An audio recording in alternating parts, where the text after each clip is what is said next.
Podcast. Abordamos temas de salud y bienestar. Conversamos con nuestros especialistas de clínica alemana acerca de temas relevantes y contingentes para nuestra comunidad. Estamos contigo para educarte. Bienvenidos a un nuevo Alemana Podcast. En esta ocasión nos encontramos con el doctor Francisco Ibarra, internista y especialista en medicina preventiva, con quien hablaremos sobre cómo vivir en tu mejor versión, que por supuesto está relacionado con la medicina preventiva. Bienvenido, doctor, y muchas gracias por estar hoy con nosotros. No, muchas gracias a ustedes, bienvenidos a todos y gracias por esta oportunidad. De nada, pues, doctor. Doctor, cuéntenos, ¿qué es la medicina preventiva y cuál es la importancia de esta? La medicina preventiva es una disciplina de la medicina general que se dedica justamente a la promoción de la salud, es decir, a que las personas eleven su salud. Muchas personas piensan que la medicina solo se encarga de tratar o prevenir enfermedades, pero en realidad también con diversas formas podemos hacer que las personas eleven su nivel de salud. Y yo creo que es súper importante recalcar esa parte de la medicina preventiva. También es importante entender de que la prevención en realidad tiene múltiples niveles. Así, por ejemplo, los gobiernos se encargan de la prevención y de la promoción en salud de una manera global de las poblaciones. Así, por ejemplo, podemos recordar maniobras antiguas cuando se repartía la leche purita para evitar la desnutrición infantil, o que se le pone yodo a la sal para evitar la deficiencia de yodo, o que hoy día las harinas están fortificadas con ciertos nutrientes que podrían ser cruciales, por ejemplo en el embarazo, como el ácido fólico.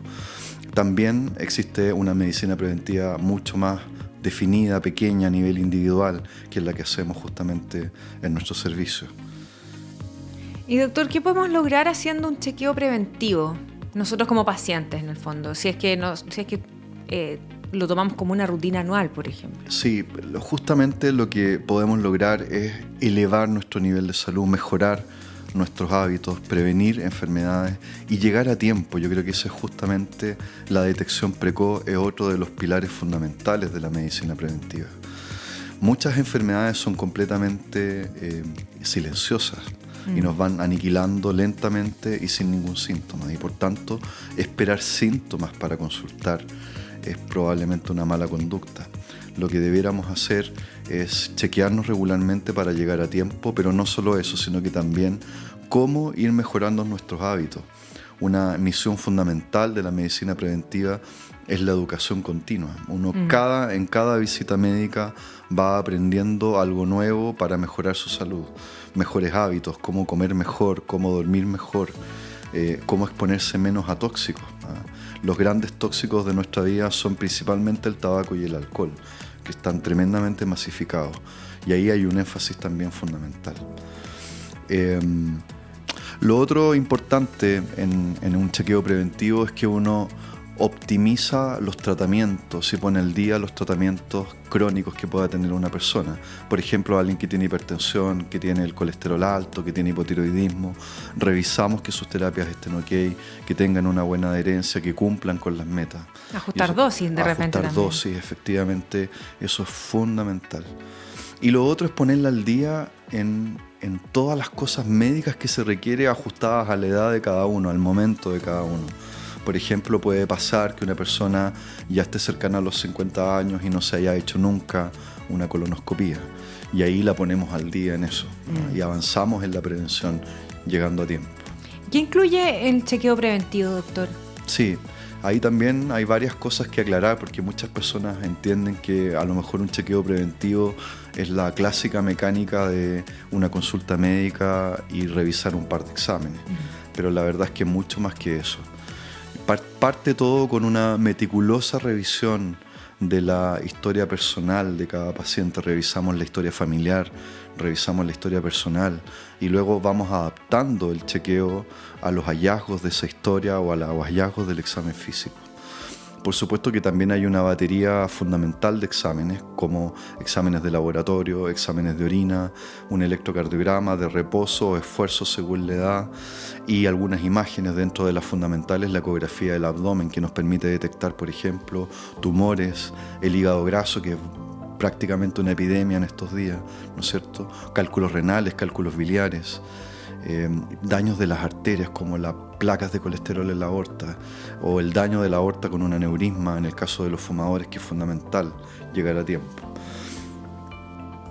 Luego uno va adaptando esa batería a la condición de riesgo o de edad de cada paciente. Por ejemplo, todas las mujeres después de los 40 años deben comenzar con su examen mamográfico.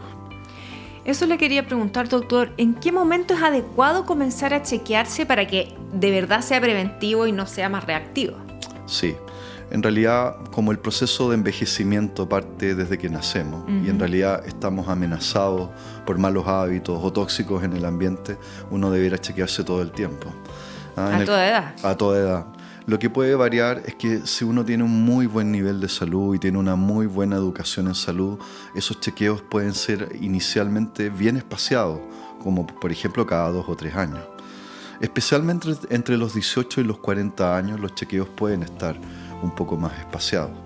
Sin embargo, después de los 40 años yo diría que con toda rigurosidad todas las personas debieran chequearse anualmente. Algunas personas que tienen condiciones especiales podrían requerir incluso más de un control por año. Hay que verlo así, como cuando uno tiene un problema en el trabajo, en la casa, uno no suelta el problema hasta resolverlo. Claro. Si uno tiene un problema de salud, no debiera dejar de controlarlo cada ciertos meses hasta que se resuelva.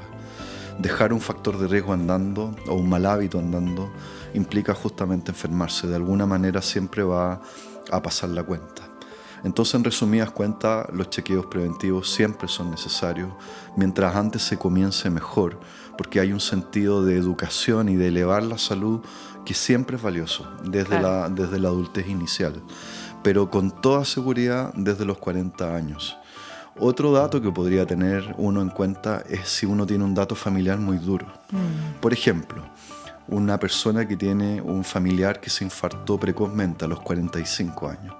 Esa persona debiera comenzar a chequearse al menos 10 años antes del evento centinela, ¿ah? En este caso a los 35 años. Lo mismo con un cáncer. Uno debiera contar 10 años antes para partir el chequeo riguroso de esa parte en particular. Perfecto. Doctor, ahondemos un poco en los hábitos o enfermedades que nos amenazan. Ya lo comentaba usted previamente. ¿Y qué es importante detectar y llegar a tiempo?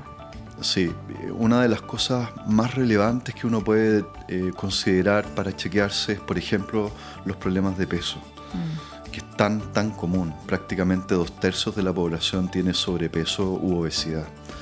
Y el sobrepeso o la obesidad habitualmente no vienen solos. Suele haber resistencia a la insulina, suele elevarse el colesterol, suele elevarse la presión arterial progresivamente, aumentan los riesgos de cáncer. Eso es súper importante entender, que el sobrepeso también eleva los riesgos de cáncer. Y por ende, cuando uno detecta que en realidad no está bien el peso, debiera promover chequeos regulares hasta resolver el tema. Esa es una de nuestras grandes amenazas de hoy día, con todas las consecuencias cardiometabólicas que conlleva. Otro punto relevante son los tóxicos en la vida, como ya nombramos anteriormente. Y hoy día, incluso más que el tabaco, es el alcohol. Y toda la nueva evidencia muestra que con pequeñas dosis de alcohol aumenta sustantivamente el riesgo de cáncer. Y por tanto, nuestra gran amenaza de hoy es el riesgo de cáncer con el alcohol y con el tabaco. Considerar al alcohol tan malo como el tabaco. Claro. Y eso, como está tan esparcido en la población y tan minimizado y aceptado su consumo, creo que debemos ponerle mucho más énfasis hoy en día. El tabaquismo, por suerte, ha ido en regresión. Probablemente el grupo de mujeres jóvenes es uno de los grupos más afectados hoy en día, donde tenemos que poner mucho énfasis. Y por supuesto que la combinación es terrorífica. Tabaco y alcohol, que habitualmente van de la mano, es un elemento de mucha alerta. Claro. Otro enemigo silencioso es la hipertensión arterial. También es una epidemia, aumenta drásticamente con la edad, particularmente después de los 35 años, y no da síntomas. Entonces, el elemento fundamental aquí es la consulta médica y la toma de presión arterial, y llegar a tiempo con la presión. Un paciente prehipertenso o recientemente hipertenso con buenos hábitos puede dejar de serlo. Se puede revertir entonces. Se puede revertir al menos transitoriamente. Lo mismo ocurre con la diabetes o la prediabetes. Una diabetes de reciente inicio, con una prolongación relativamente conocida, ojalá menos de 5 años de diabetes o prediabetes, es posible que el paciente salga de ese estado mejorando sus hábitos o con mínimas intervenciones, ¿no? Y por eso es tan importante llegar a tiempo. Perfecto. Doctor, ¿qué otros síntomas nos indican que necesitamos realizar un examen preventivo? Sí, primero recalcar que en general no necesitamos esperar un síntoma para consultar. Como ya lo vemos en el ideal, no necesitamos síntomas. Pero si ya los tuviéramos, creo que es súper importante tener en cuenta algunos síntomas generales que podrían ser de mucha alerta. Uno de ellos, por ejemplo, es la baja de peso. Si uno baja de peso no intencionalmente, debe consultar.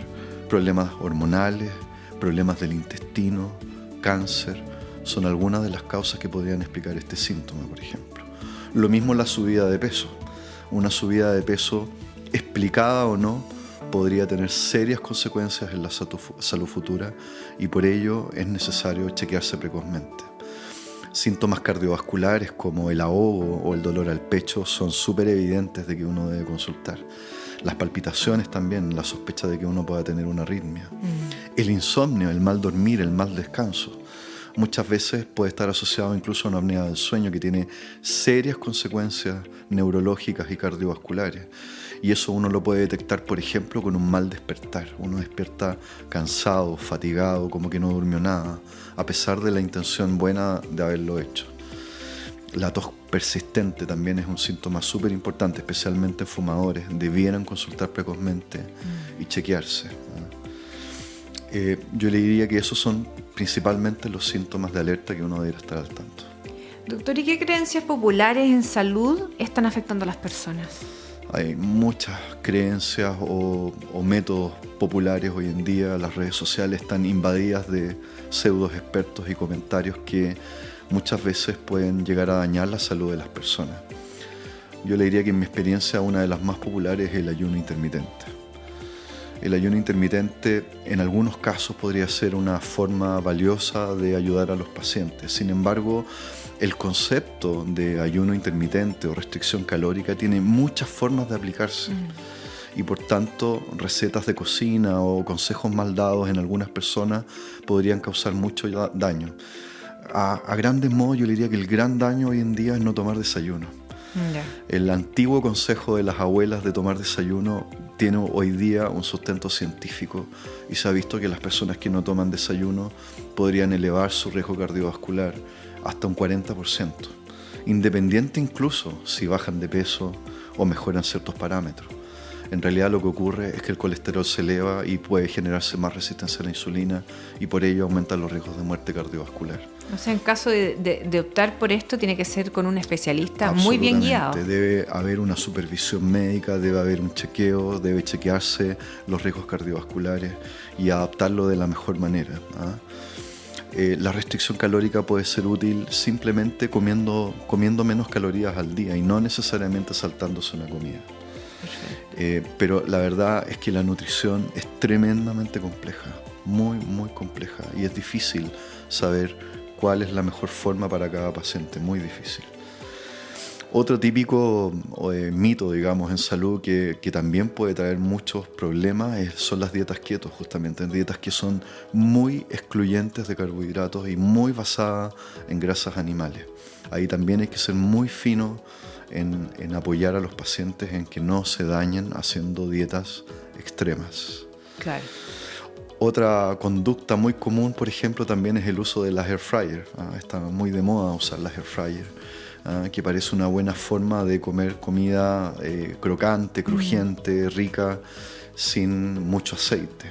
Claro. Sin embargo, hay un punto que muchas personas omiten y es que al someter las comidas a altísimas temperaturas, los elementos de ese alimento se modifican a niveles de cáncer. ¿En serio? Sí. Por ejemplo, los azúcares de una papa, típicamente uno ocupa el air fryer para papas fritas, por ejemplo, se transforman en un compuesto muy tóxico que se llama acrilamida, que aumenta los riesgos de cáncer. Las proteínas también, al someterlas a altas temperaturas, se producen compuestos cancerígenos que no son nada de saludables. O sea, incluso la forma en que uno cocina un alimento influye en la salud. Por eso es tan importante la educación nutricional. Y es un continuo aprendizaje. Uno nunca termina de aprender de cómo comer bien. O sea, usarla ocasionalmente, no transformarla en nuestro método tradicional de cocina diario. Así es. Debería ser muy, muy esporádico y teniendo conciencia que someter alimentos a altas temperaturas no es saludable. Perfecto. Otro mito típico, digamos, o creencia popular son el uso de las vitaminas o de ciertos suplementos. Hoy día hay una especie de uso muy extensivo del magnesio, de algunas vitaminas, la vitamina C, la vitamina D históricamente, incluso las megadosis de vitaminas que no tienen ningún sustento, podrían ser hasta peligrosas. Perfecto. Doctor, ¿y cómo lograr un envejecimiento saludable entonces? Creo que lograr un envejecimiento saludable es probablemente el resumen de todos los elementos beneficiosos de la salud que uno podría incorporar e incluir. En realidad, un envejecimiento saludable es promover el óptimo desarrollo de cada ser humano, finalmente. Porque todos vamos a envejecer. Claro. Muchas personas cuando escuchan el término envejecimiento se imaginan justamente problemas solamente. Enfermedades, discapacidad, muerte, problemas de deterioro cognitivo, etc. Pero en realidad envejecer es un proceso natural que parte desde que nacemos hasta que morimos. Lo importante es hacer cómo este envejecimiento sea lo más óptimo y a la velocidad que corresponde, no acelerarlo. Y en eso justamente está en llevar una vida saludable. Yo te diría que los elementos cruciales allí son justamente una alimentación saludable, una alimentación muy basada en el mundo vegetal, los vegetales, las legumbres, los cereales saludables, la comida no procesada, las grasas saludables de buena calidad debieran estar permanentemente incorporadas. El consumo bajo de sal, el consumo elevado de agua pura sin endulzarla es fundamental. El sueño es otro elemento. 1/3 de nuestra vida es dormir. Y debiéramos procurar dormir al menos 7 horas. ¿Y por qué no una buena siesta? Hay beneficios considerables de las siestas, pero no debieran pasar estas la media hora, por ejemplo. Claro. Mantener una vida activa, al menos 2 horas de actividad física. Mantenerse alejado de los tóxicos. El tabaco, por sobre todo, el alcohol en su mínima expresión. Tener una vida agradecida, tener una buena red de familia, de contactos, de gente con apoyo. Tener una vida apoyada creo que es fundamental. El agradecimiento de las cosas que a uno le ha tocado también es fundamental, vivir agradecido. Y lo otro que es fundamental en la salud es la coherencia. Cuando uno tiene un sentido de coherencia en la vida, un propósito, es mucho más fácil hacer cambios y vivir bien, porque uno hace los cambios pensando en el propósito. Por tanto, buscar un propósito en la vida es fundamental. Y ese es un trabajo importante entre los 20 y los 40 años que implica tiempo, implica desgaste, a veces también tristeza, pero finalmente es muy beneficioso tener un propósito en la vida. Perfecto. Doctor, ¿una persona que quiera hacerse un chequeo preventivo puede consultar por telemedicina? Absolutamente. Yo diría que la telemedicina debiera ser, dentro de la medicina preventiva, un enfoque inicial. ¿Por qué un enfoque inicial? Porque ahí uno podría llevar una entrevista adecuadamente, podría indicar los exámenes necesarios, podría revisar los exámenes. Pero tiene algunas limitaciones, por supuesto, como por ejemplo el examen físico y tomar la presión arterial. Yo diría que principalmente es la presión arterial y el peso y las variables antropométricas, medir a la persona, son las cosas que limitan un poco la telemedicina. Por tanto, en algún minuto del proceso preventivo con ese médico debiera implicar una consulta presencial. Ya. Pero todo el resto de la consulta podría ser perfectamente realizable a través de la telemedicina. Para quien tenga dificultades para la consulta presencial, un buen pie inicial es la telemedicina. Y en eso también hay que aclarar un concepto con la medicina preventiva. cada acto de salud puede ser preventivo. Muchas veces incluso desde la recepción del paciente, la secretaria, nuestras enfermeras, nosotros mismos en cualquier acto médico. Por ejemplo, yo trabajé mucho tiempo en la urgencia, pero uno en la urgencia no solo podía dar el mensaje de la patología aguda, de la enfermedad que estaba afectando en ese minuto al paciente. Muchos colegas tienen esa ventana de acceso para hacer prevención o al menos mostrar la alerta en una consulta cualquiera. Usted va al oftalmólogo, también hay una consulta de alerta allí. Usted va al dermatólogo, siempre va a haber una consulta de alerta. Y un mensaje positivo de cómo optimizar nuestra salud. Debemos ver cada intervención de salud como un acto de promoción y de prevención, definitivamente. Doctor, antes de terminar, ¿le gustaría dar un consejo o reflexión final a quienes nos estén escuchando? Yo sé que ya hemos hablado bastante de esto, pero como para cerrar, ¿dar algún mensaje final? Yo diría que finalmente lo que cambia el mundo es la educación.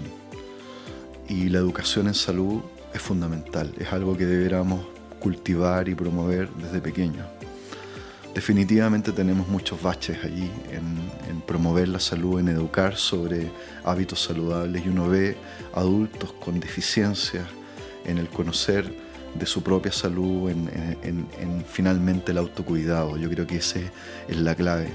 El chequearse no es solo saber cómo uno está, sino que es aprender a cuidarse, y de alguna manera sí uno logra una independencia, una libertad.